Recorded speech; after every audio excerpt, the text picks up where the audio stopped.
yêu cha lúc ngày khoa ngày hối lo sang em năm khát vọng khát chi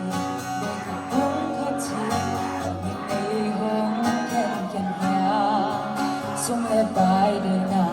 nên lệ vàng để mang ang sung về về khi qua loa na lâm đột ngột hậu na cùng khát chi tu na sẽ mang lên mai và cái kia sẽ về in là đây sát na mai làm sao vì ghé lên hôm nào ta muốn suy tệ tu bằng thân xa lù để chiều để ta uống xa lệ cầm lệ nằm thu tê tu lệ kia bằng khen non kỳ nhị tu lệ là khả và là không ai đi cầm lệ nằm miếng không là kia Pina dẫu không dẫu kia chú mà chỉ ta kể dẫu lại dẫu bao thân không quá sâu người qua đi hay dẫu dẫu mi dẫu ngày nào đừng ta khi đi xin đi đi dẫu không lấy ta ngó ta bằng hôn đam mê dẫu không dẫu mi ô kén hồng ít hoài dẫu không mơ dẫu mi đừng ôm hồng ba đi thành son bóng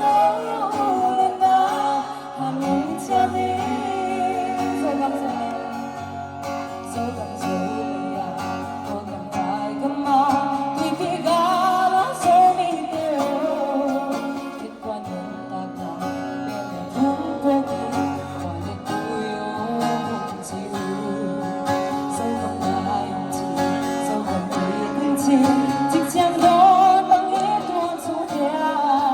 vai bằng đầu che đi hai bằng ngón lại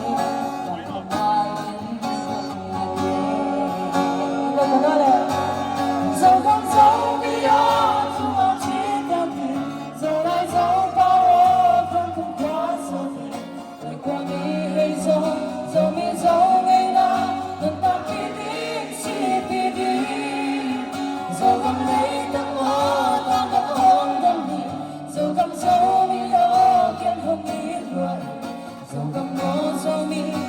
non hồng ta đi con son phong mơ lên na anh chia đi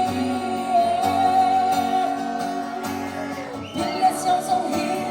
nghe lên lòng sông hi không tâm bi mang đi mong và kêu mang đi u le pa te o u le na te o sao không muốn xa sao mi muốn chẳng là nghe hai lần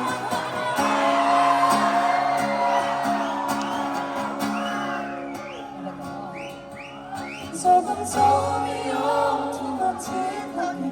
dẫu lại dẫu bao ô không quá rồi người qua đi hay dẫu dẫu mi dẫu ngày nào đừng ta khi đi chỉ vì đi dẫu không lấy tâm ô ta bằng hôn đam mê dẫu không dẫu mi ô kén hồng ít hoài dẫu không bỏ dẫu mi luôn ôm hồng qua đi thành xuân